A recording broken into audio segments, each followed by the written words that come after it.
What's poppin' YouTube? Welcome back to the channel.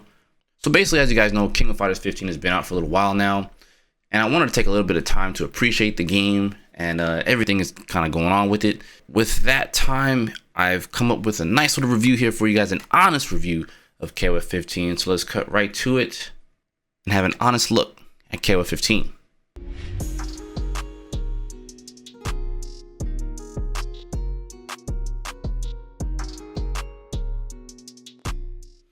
Alright you guys, so let's get it cracking here. Let's talk about KOF 15.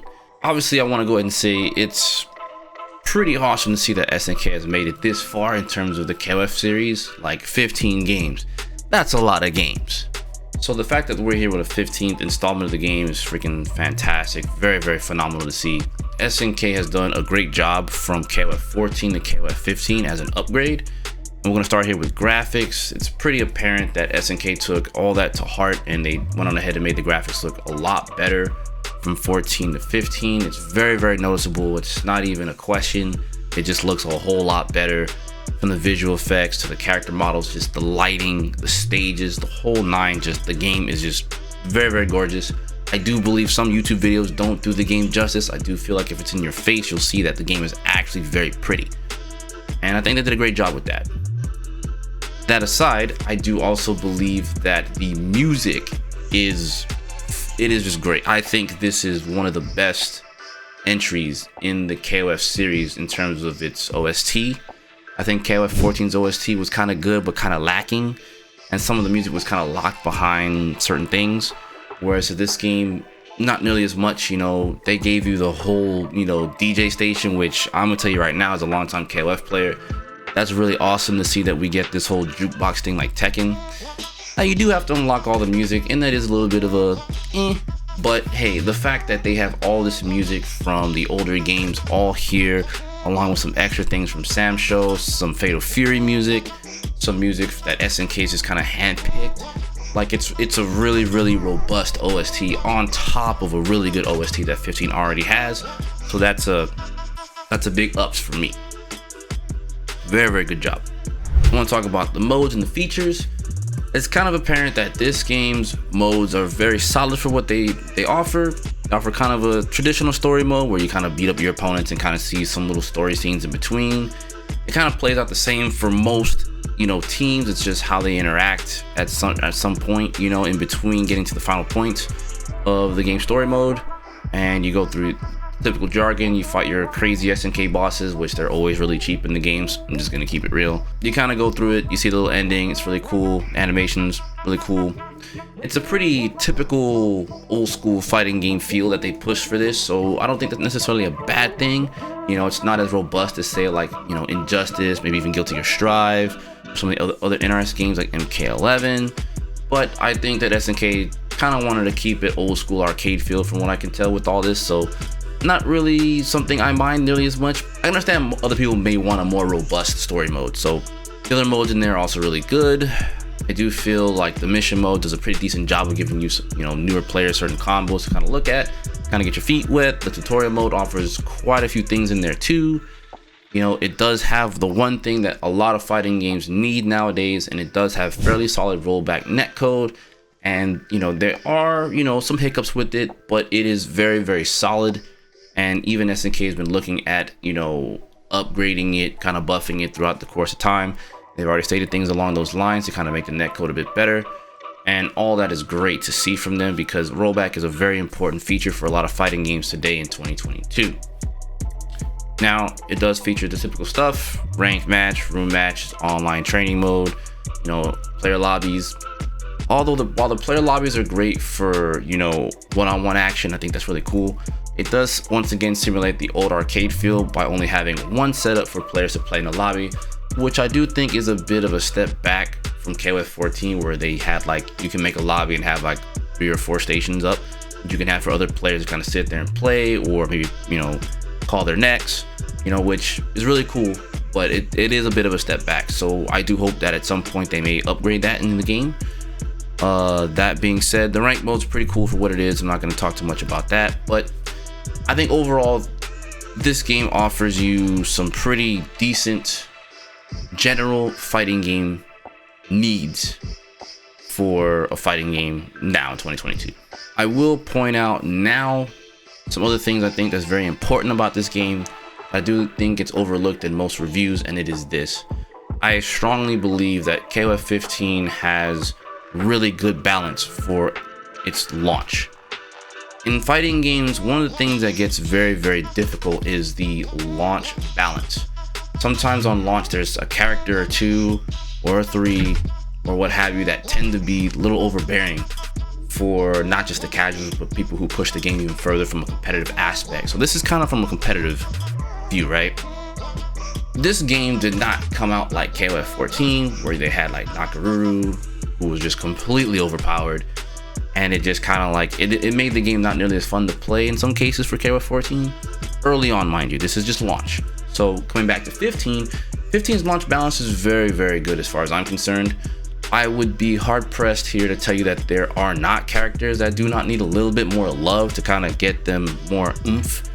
But I think the fact that SNK did really, really well having 39 characters on launch and have just about every character be extremely fun to play, very unique, and, you know, carry a lot of legacy skill and things like that, you know, it's really good to see that they held on to a lot of the legacy things for the characters as well, so that returning players will feel not too lost, but they have to kind of play within the new system, which is really good. And newer players can see these characters where they have some really cool quality of life changes that make them even more accessible than they have ever been before. So I think from a balance standpoint, they did a pretty good job. From a gameplay standpoint, all the mechanics from all KOF games are pretty much there. The newest edition with Shadow Strike is really awesome to see. It helps characters who have difficult anti-airs or need a move to kind of help them kind of get through certain scenarios. You know, it's a very good universal mechanic. I think that's one thing that SNK is really good at. They're good at introducing newer mechanics that kind of help out other characters universally, instead of just basically giving them a new special move to deal with that said thing. Now universally, everyone and anyone who has that problem, and even the good characters, have access to it too. So it kind of opens up different doors in terms of character strength, which again is why I think the balance is pretty good. In terms of gameplay, I do think that there is one thing that should be noted about the game. I do believe that currently they do need to kind of take a look at their input system interpreter, because there are a lot of reports of players having some issues, and even myself included, having some issues with sometimes the input buffer doesn't really work as well. So if you guys don't understand what input buffer is, you know, when you do a special move or some of the moves you're kind of going for, they may not come out because of how, you know, maybe the input was inputted into the system. So it kind of like throws it off or whatever, or sometimes the 2 button inputs don't give you the EX move, if you will. So there are some small kinks in terms of the input system that I do think need to be kind of tweaked to kind of make sure that everything kind of works and just flows very well. But that aside, the game still, from a gameplay standpoint, is very, very solid in this regard when everything just works, you know? So mechanically, it's mostly okay. And now I want to talk about something from more of a competitive player's perspective, and something for older KOF players who've been playing the series for a very long time. I think the one thing that this game does very, very well, aside for the minor gripes, is that it holds on to a lot of traditional KOF, you know, tactics and strategies. I think this is exactly what I personally believe what a sequel should be to a fighting game. And it's good to see that they didn't just kind of take things away from characters. You know, they just kind of let this new system work, and they tried to fit every single character into this newer system, you know. And it's really good for a player who's a longtime player of the series to come back and feel like they're at home. Granted, there will be some differences, maybe some nuances, maybe for the good, maybe for the bad. If you played KOF before, you won't feel nearly as lost. The pacing is a little bit different from older KOFs, but it's not too far off. So I think that's really good. I do believe that this game is very understandable from a viewership standpoint as well.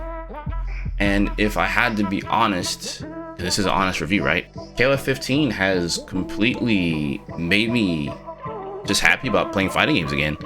Like, they've just done a great job of just making sure that they did a lot of great quality of life changes to the characters and to the overall system. to make it more understandable and somewhat accessible for newer players and newcomers to KOF. So hats off to SNK. So what's the final verdict, right? I believe casually this game is very fun. I believe competitively this game is very fun. I believe at the beginner level this game is very fun. I think KOF 15 once again is exactly what a fighting game sequel should be. It should definitely incorporate everything in which SNK has done here, while also improving other aspects of the game, while not going too overboard. However, it does somewhat miss the mark with its story mode, where I know a lot of people enjoy those things.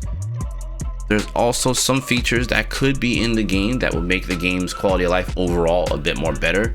But once again, I gotta give them their credit for doing 39 characters on launch in a fighting game in 2022. So big ups to SNK. I can say in all honesty that KOF 15 has become my new favorite fighting game in 2022.